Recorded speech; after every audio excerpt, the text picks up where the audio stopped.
एक गांव था जहां एक छोटा बच्चा रहता था, रहमत। उसके अब्बू कुछ साल पहले दुनिया से रुखसत कर चुके थे और अब रहमत अपनी अम्मी के साथ मेहनत करके ज़िंदगी गुजार रहा था।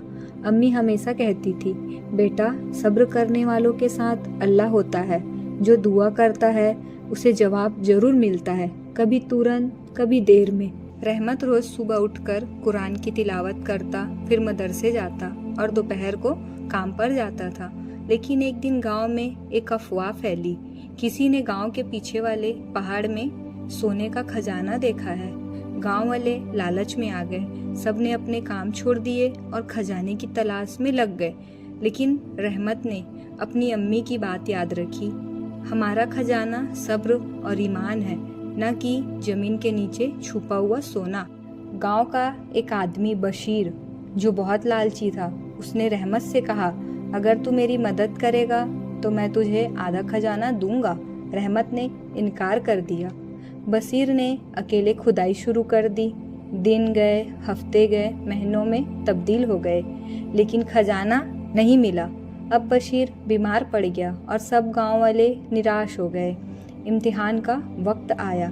उधर रहमत और उसकी अम्मी के पास खाने तक के लिए कुछ नहीं था, लेकिन फिर भी अम्मी हर रात दुआ करती और कहती, बेटा अल्लाह देख रहा है, जब वक्त आएगा वो रास्ता खोलेगा। एक रात रहमत ने भी सजदे में सिर रखा और कहा, या अल्लाह, मैं तुझसे कुछ नहीं मांगता, बस मुझे अपने रास्ते पर कायम रख। अगली सुबह गांव में एक बड़ी गाड़ी आई।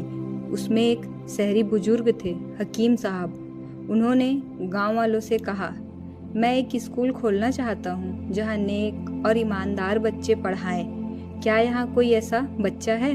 सबने एक आवाज़ में कहा, रहमत। हकीम साहब ने रहमत से मिलकर उसकी बातें सुनी, उसकी अम्मी से मिले और उसी वक्त उन्हें शहर ले जाने का फैसला किया। रहमत को पढ़ने का मौका मिला और कुछ सालों बाद वह एक बड़ा आलिम और शिक्षक बन गया। एक दिन जब रहमत ने गांव वापस आकर बच्चों को पढ़ाना शुरू किया तो उन्होंने कहा, अगर मैंने उस दिन सब्र ना किया होता, अगर लालच में आकर खजाने की तलाश करता, तो शायद मैं आज यहाँ नहीं होता। लेकिन मैंने दुआ की, ईमान रखा और सब्र किया, और देखिए अल्लाह ने कैसे इनाम दिया। सब्र करने वालों के साथ अल्लाह होता है। दुआ कभी खाली नहीं जाती। लालच में बरकत नहीं, बल्कि ईमान और मेहनत में है। नेक रास्ता कठिन हो सकता है, लेकिन मंजिल शानदार होती है। अगर आपको ये कहानी पसंद आई हो तो दूसरों के साथ भी शेयर करें। अल्लाह हाफिज़।